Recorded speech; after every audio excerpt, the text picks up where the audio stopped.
जिस तरह भी तैमूर साहब ने बात की कि बहुत लीगली भी नहीं था और क्योंकि ज़मानतें मंजूर हुई तो उसकी वजह से ही हुकूमत को लगा कि वो जो चाहे वो कर सकती है। आपका क्या मौक़िफ़ है और पीपल्स पार्टी का एज अ पार्टी क्या मौक़िफ़ है इस सब मामले पर? अच्छा देखिए, वैसे तो मैंने किसी से मौक़िफ़ पूछा नहीं है, लेकिन पीपल्स पार्टी मेरा दिल है और मुझे बात वही करूंगी जो मेरी पार्टी का मौक़िफ़ होगा।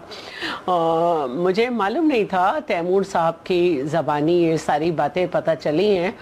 तो क्योंकि टीवी पर यही आ रहा था कि उनको 9 मई से रिलेटेड वाक़यात की वजह से उठाया गया है। तो जब अगर इस तरह की सारी बात है जिस तरह से तैमूर साहब ने बताया है तो ये नहीं होना चाहिए और हमारे यहाँ इसी तरह होता है और हमें अपने सिस्टम को बहुत शदीद देखने की ज़रूरत है। हमारे यहाँ 44.5 साल बाद एक मुंतखब वज़ीर आज़म के लिए एक सेंटेंस आता है कि उनका फेयर ट्रायल नहीं हुआ, फिर एब्सकॉन्डर में बीबी साहिबा को सज़ा हो जाती है, जुल्फ़िकार अली भुट्टो का मुकदमा डायरेक्ट हाई कोर्ट में चलाया जाता है, नवाज़ शरीफ साहब का मुकदमा जो है वो डायरेक्ट सुप्रीम कोर्ट में चलता है। तो फिर अभी हमने देखा कि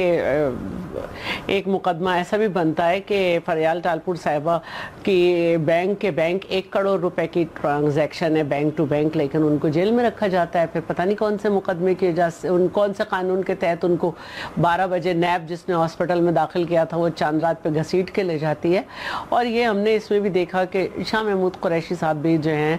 वो 2 साल अब मुझे और मुकदमात का नहीं पता कि क्या रीज़न होगा कि कौन कौन से मुकदमात हैं, लेकिन 9 मई पे वो हॉस्पिटल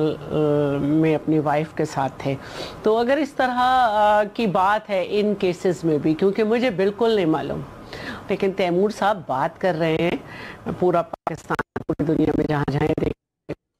का मामला है तो गलत। चला आपसे एक और बात भी पूछना चाहूंगी कि जो एक बिल जो है वो पेश किया गया शाजिया मरी और सैयद नवीद कमर की जानिब से पेश किया गया